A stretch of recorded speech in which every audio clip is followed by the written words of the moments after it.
જય શ્રી રામ બધા મિત્રો. તો મિત્રો જો આપણે જેસીબી આવી ગઈ છે. આપણે વાઇડમાં થોડુંક ન જોતા હોય એ બધું કઢાવવાનું છે.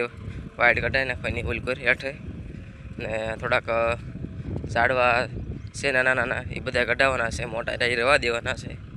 તો જો જેસીબી આવી ગઈ છે ને આપણે જવાનું છે એટલી વાડે.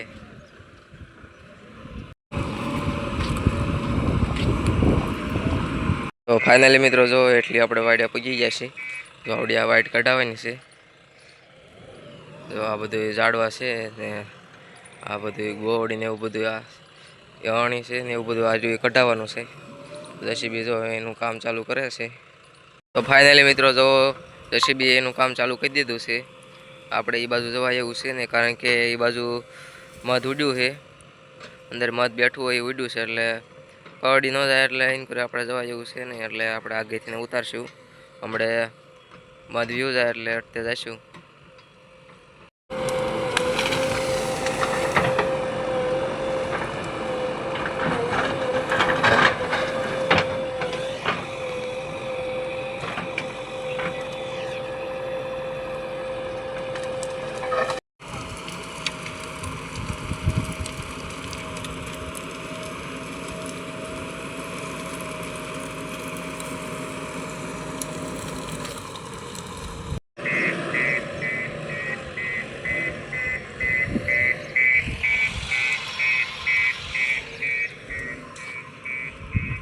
જો અહીંયા ઢવાડીને બધું અહીંયા નાખી દીધું છે.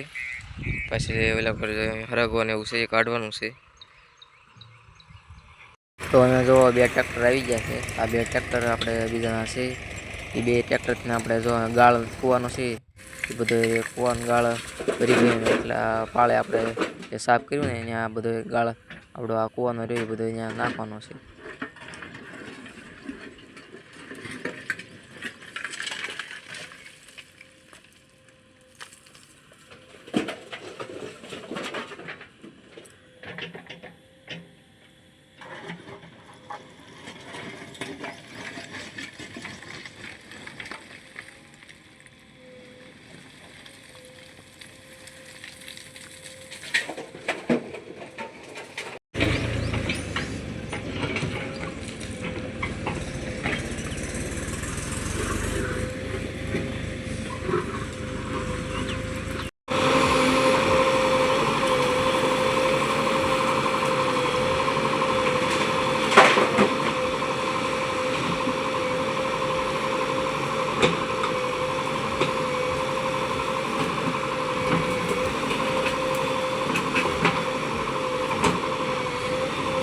તો અહીંયા જો લોડર આવી ગયું છે.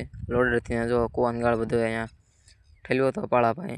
એ પાળો બધો સરખો કરવાનો છે. હેઠળ જે ગાળ પડ્યો હોય એ બધો ઉપર ચડાવવાનો એટલે પાળો થઈ જાય સરખો ને બધું લેવલિંગ થઈ જાય સરખાઈને.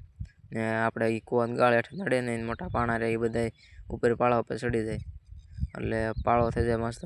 વરસાદનું પાણી આવ્યું હોય તો કંઈ ઉપાધિ નહીં. તો જો આપણા બ્લોગ અહીંયા પૂરો થાય છે. તો આવા નવા બ્લોગ જોવા માટે આપણી ચેનલને લાઇક શેર અને સબસ્ક્રાઈબ કરી દેજો. જય જવાન જય કિસાન.